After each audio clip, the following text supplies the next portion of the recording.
is the Fade 5 Podcast with Brad Evans and Nate Lundy.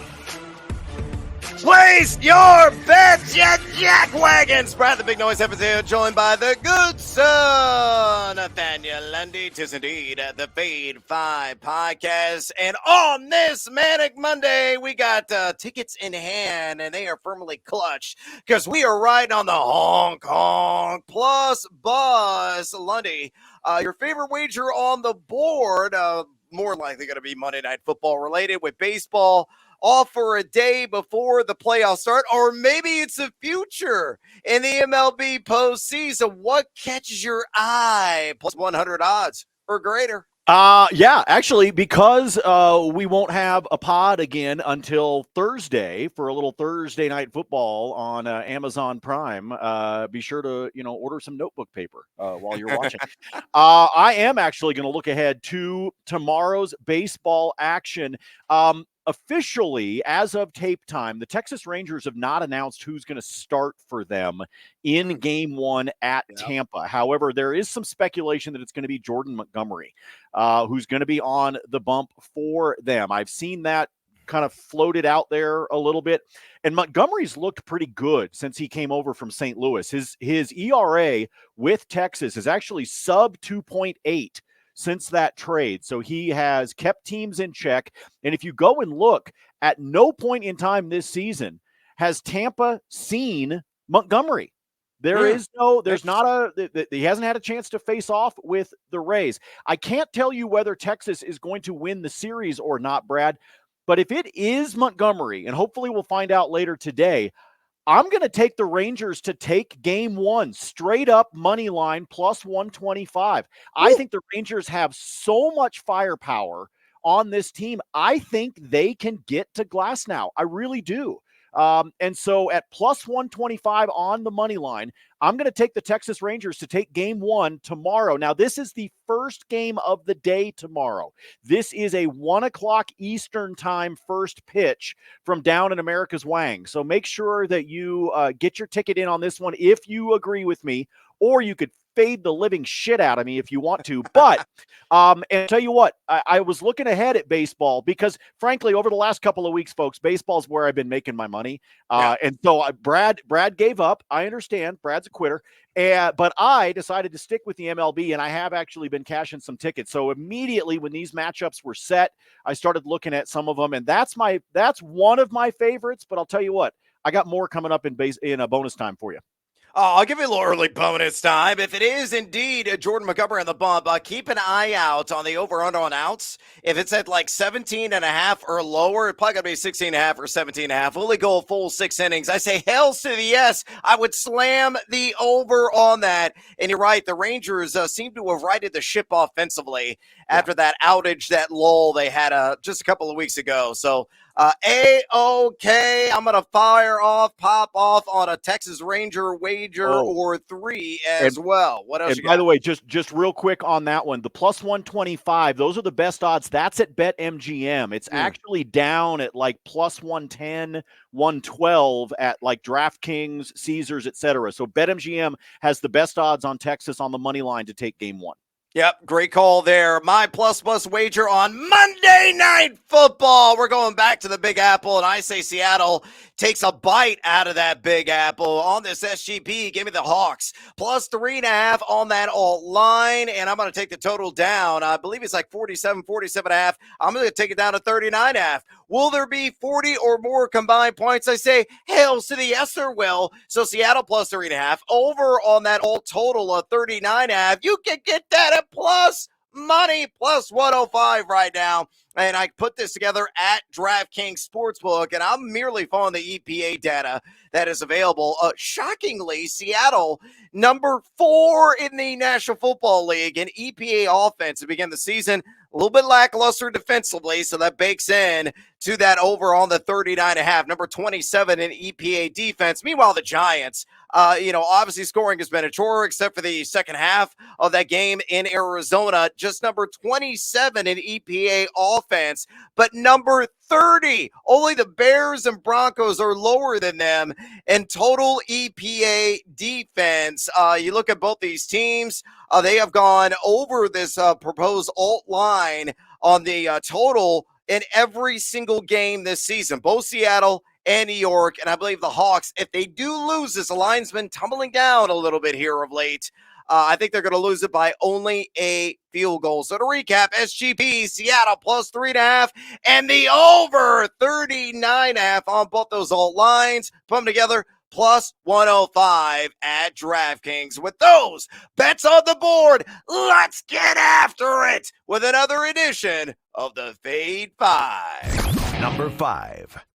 Numero cinco here on the countdown. Oh, yeah, let's get seduced by that juice. I saw this last night as I was kind of thumbing through some of the alt line markets, and immediately that tractor beam hit me, and I got sucked in on Daniel Jones. I say on the alt line, he goes for 50 or more ground yards against the Seattle Seahawks. If that occurs, plus 220. Oh, it's real. And it's spectacular. It is available at DraftKings Sportsbook. This is not at all outlandish for him to achieve because he's already done it once this season. He's gone 43, 59, and strangely just 5 rush yards in 3 games this year. So that's an average right around 38.7 or so.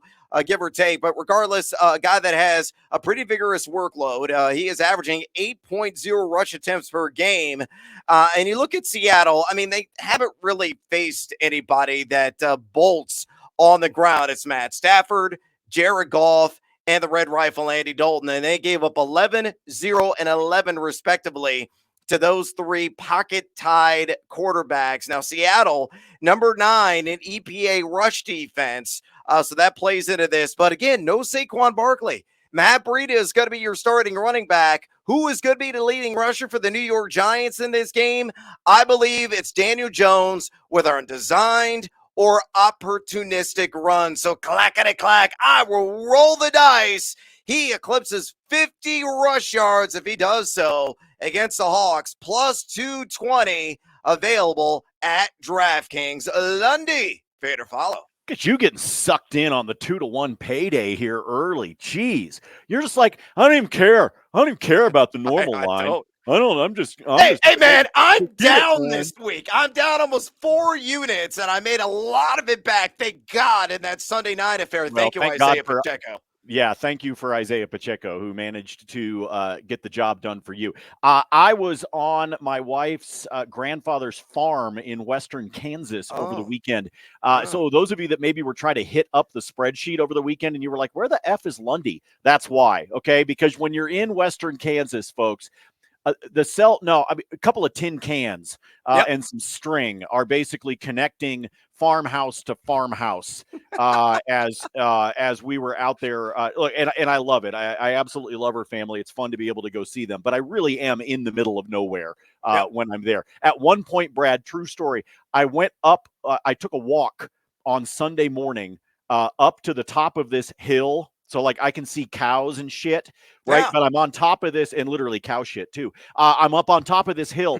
On the hill, I could get a signal so that I could make some bets. Oh, that's big. It was like DJ at his best right there. Yeah, baby. Yeah. I don't know if he gets to this 50 or not, but the true story to this that you just pointed out is that even though Seattle hasn't done it, I mean, come on, folks. Is Matt Stafford sprinting up and down the 100 yards? No, of course he isn't. So this is going to be the first time that Seattle has been tested in this category against a quarterback. So the standard line's at 34.5 right now, juice to the over. About a minus 130 is what you're going to pay right now if you want to play the over in that one. So what you could do is decide to party like it's 1999 with Brad here on the over 50, but you could also take the standard line just in case he's off his rocker. Oh, crank the Prince in the background. Daniel, do some damage on the ground. Number 4. All right, numero cuatro here on the Fade 5 podcast. Let's go with the kicking market, which has been quite profitable for yours truly on tailing total kicking points. I'm going to do so with Jason Myers of the Seattle Seahawks. Give me the over, Lundy, on 6.5 points for him. against the Giants, minus 120, a little bit higher juice there, available at DraftKings, and I'm willing to slap the wallet and pay it. He's gone over this in all 3 games already this season. 17 total points, 7-7. That is a game log so far for him. He is 8 for 11 on field goal attempts and a perfecto 7 for 7 on PATs. Already mentioned Seattle, kind of a surprising number 4 in the NFL in EPA total offense. The Giants were the worst defenses in the league. And by the way, to the opposing kicker, they've given up 10 points, 8 points, and 12 points. Now, you don't want Seattle's offense to be too efficient inside the red zone, so hopefully they'll bog down a time or two like Kansas City last night. Harrison Butker took the over on his kicking points at 7.5. I got that plus money, and he slammed that home and just field goals made alone. Could be the same similar story with Jason Myers tonight. Give me the over. 6.5 kicking points against the G-Men, minus 120 at DraftKings. Lundy, fade or follow. I'm going to do you one better on this one. I like this one, but where I will tell you that I will go because I'm going to get seduced by the juice. Give me the over on 1.5 made field goals for Jason Myers, because that is at plus 105. So I get myself into plus territory by going straight field goals instead of points. So you got your option here, folks. But in order to get to the 6.5, in my opinion, he's going to have to kick 2. He's going to have to hit a couple of field goals, which is something that he's done consistently. And then, as you pointed out, the Giants, that's what kickers have been doing to the Giants. So, again, as you said, you don't want too much efficiency inside the 20, inside the 30. But for me, I like this play, so I would follow based on yours, but I would rather jump over to the made field goals because that I can get at plus money. Plus money? Screw me. Listen to Lundy. Number 3.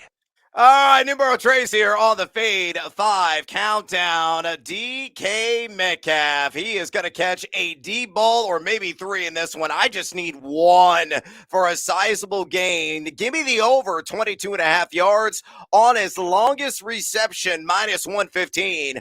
Available at DraftKings Sportsbook and also at BetMGM. I'm all over this one. He's already been over this, in fact, twice this season. He had a 34-yarder against Carolina and a 28-yard catch against the LA Rams, averaging a robust 15.6 yards per catch.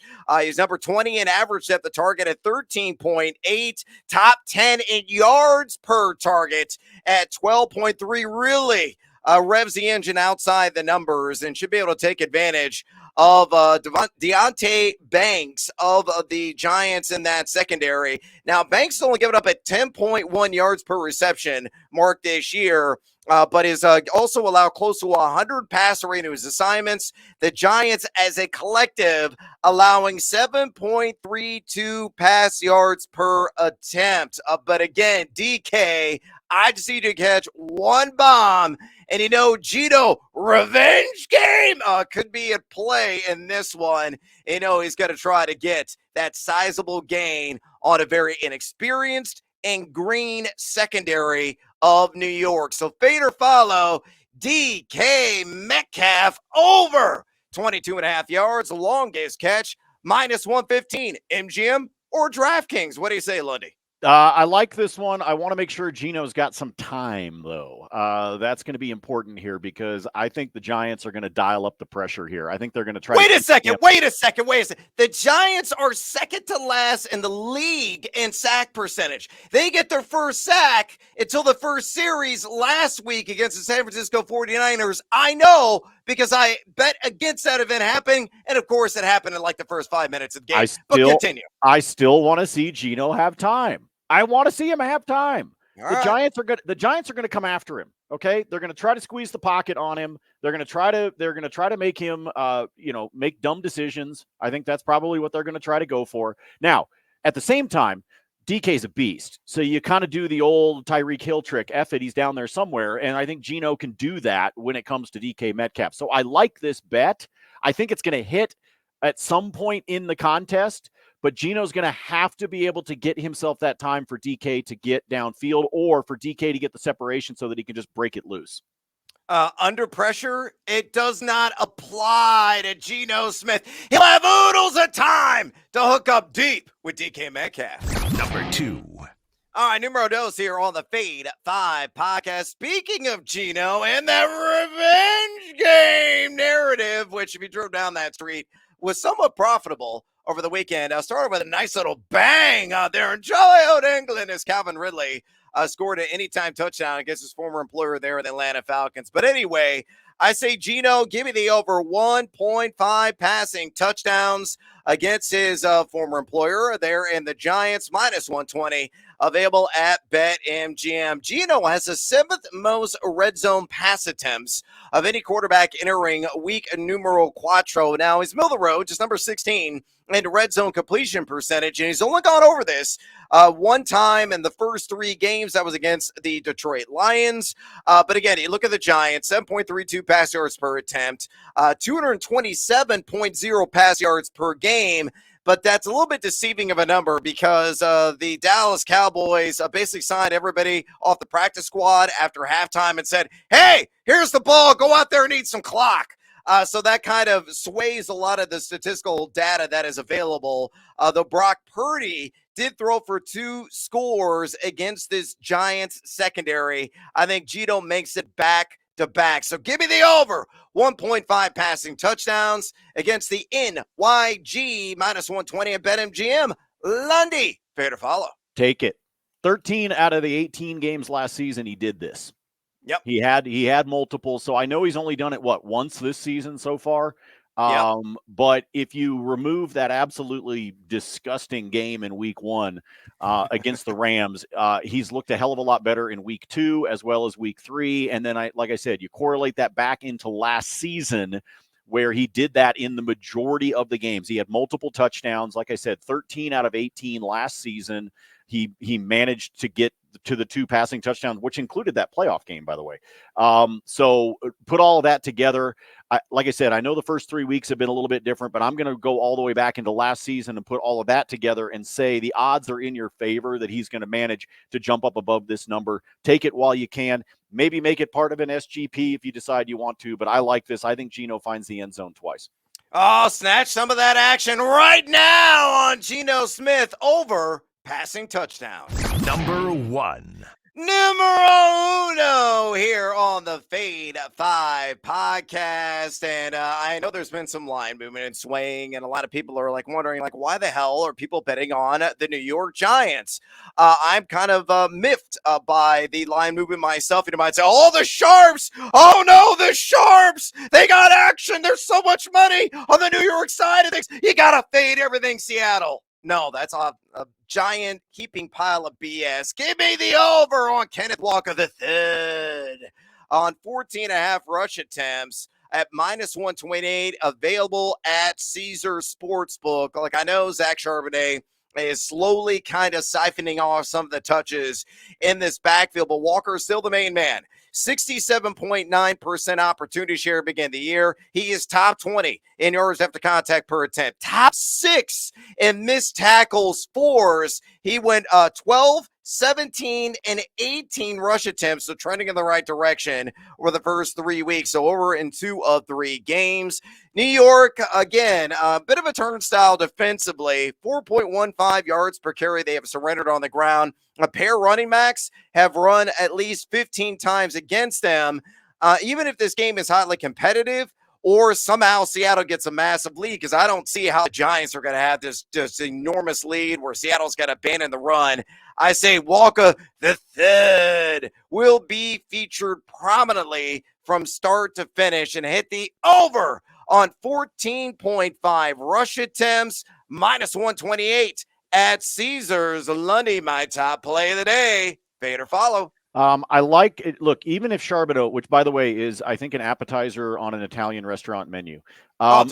Even if Charbonneau does get some carries, you go back and look at you talked about the 2 guys that have already managed to do this against the Giants. And specifically, we're talking about Christian McCaffrey and James Conner. But if you go back to week 1, even Tony Pollard had 14 carries against them. He was right on this threshold. So even if Charbonneau does it, now the thing you got to watch is the snap share that he is starting to bring in. Because if you go back to the beginning of the season, it was right around 20, 22%, somewhere in that range. Then you go to week 3 and that jumped up to 40 something. So I like the idea here of looking at Walker's rush attempts as opposed to his yards or things like that. Because if you do get some of the share, I do think both of these guys could wind up with carries.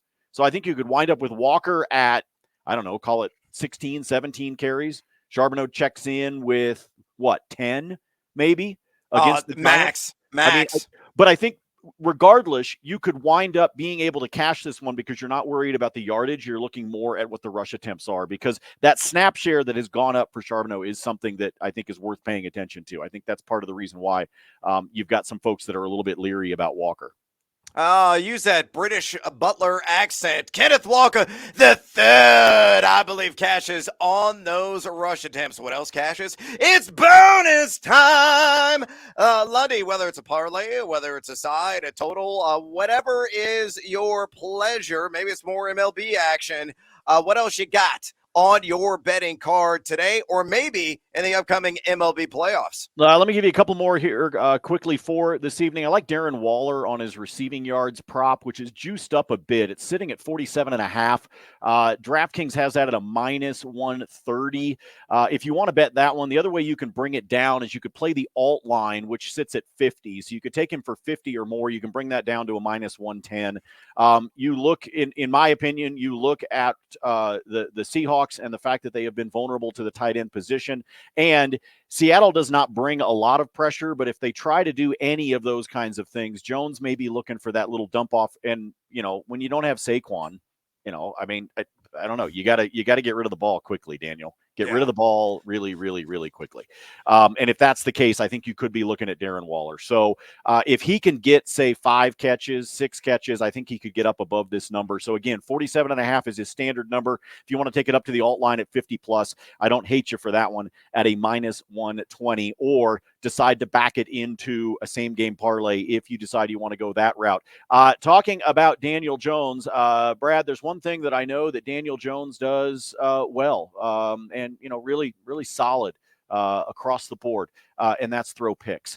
So I'm going to take him for an interception, in part because I'm getting seduced by the juice. Plus 114 over at DK for him to throw a pick. I know that it's a little bit of a dice roll, because if they try to keep the ball on the ground at all, then you minimize the opportunities for him to do that. But I just kind of feel like Jones decides to do something stupid at some point this evening.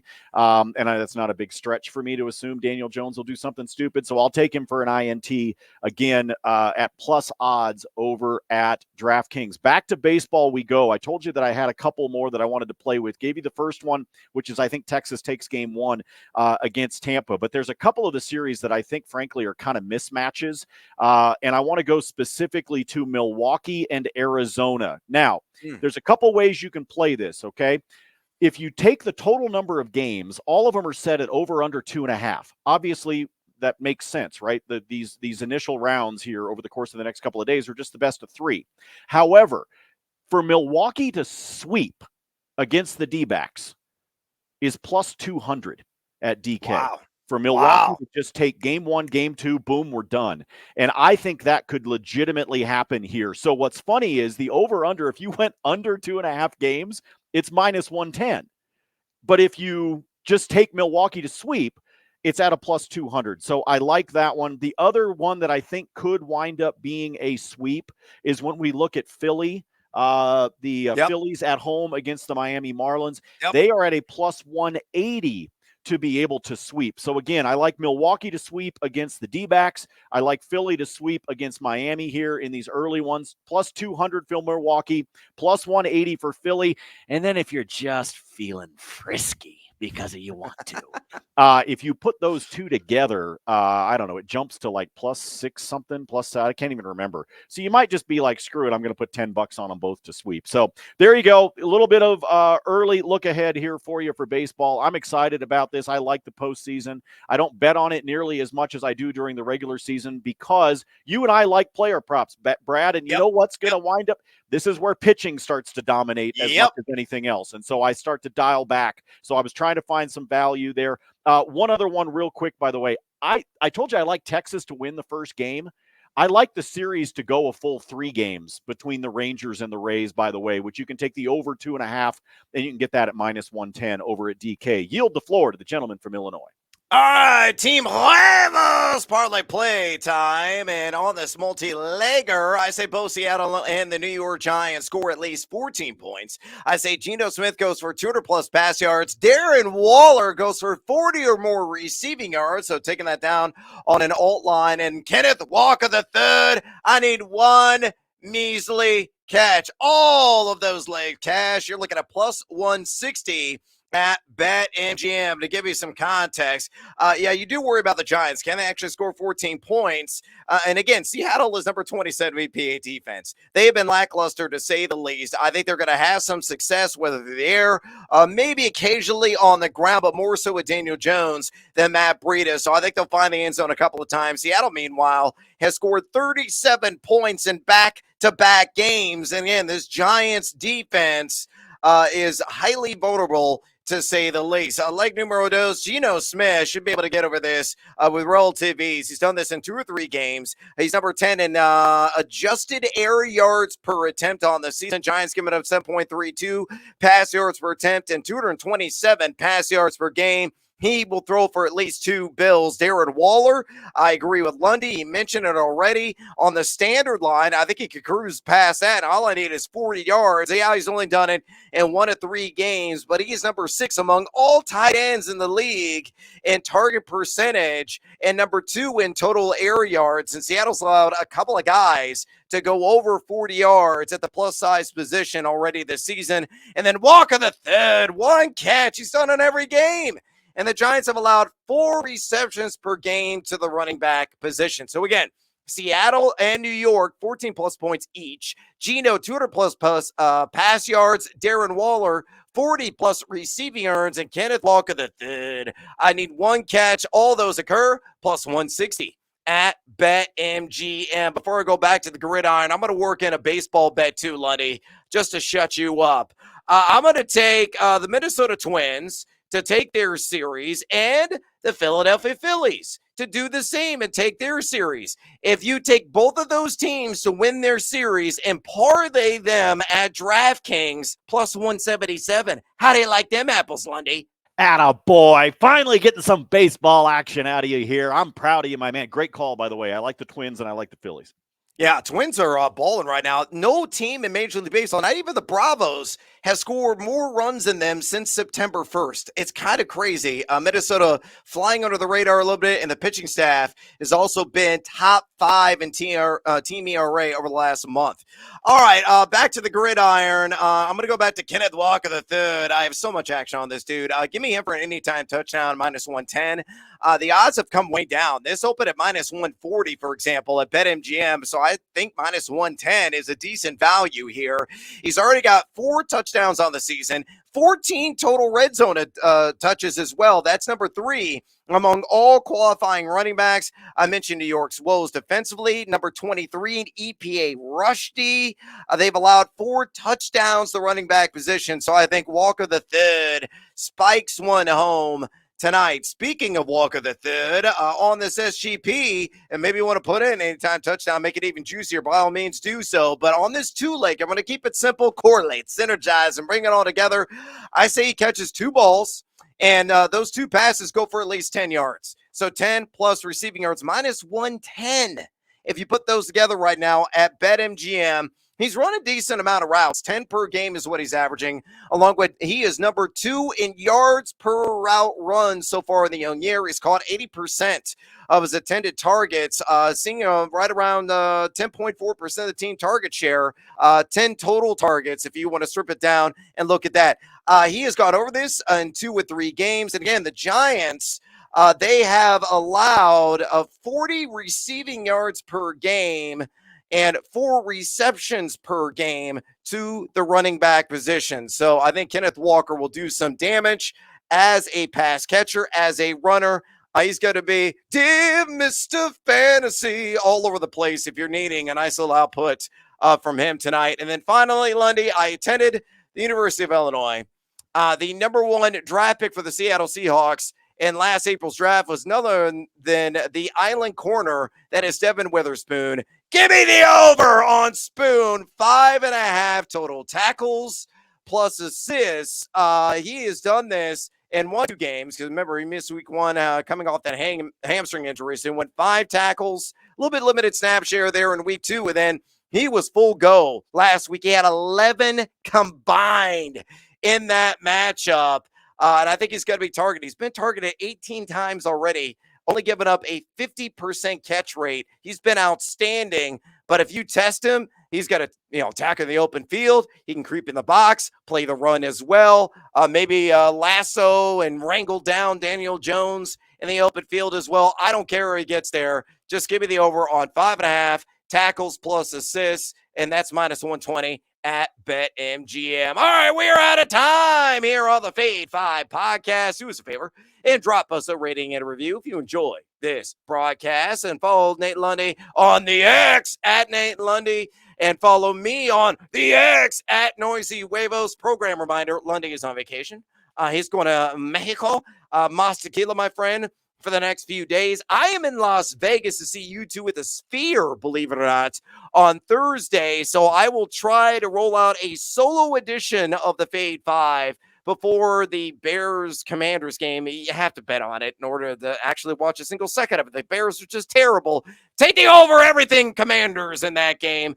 And I'll also probably be back with another pod as a solo sometime on Saturday, not Friday, because I'm on a plane and my kid's got senior night at his local high school. I got to walk the field with him. So I got a lot going on the next few days. And again, Lundy is on siesta. Have fun, my friend. And again, tip back the entire bottle and swallow the worm, please. And thank you. For the wonderful Nate Lundy, I'm Brad Evans. Until next time, as always, feed or follow. That is up to you.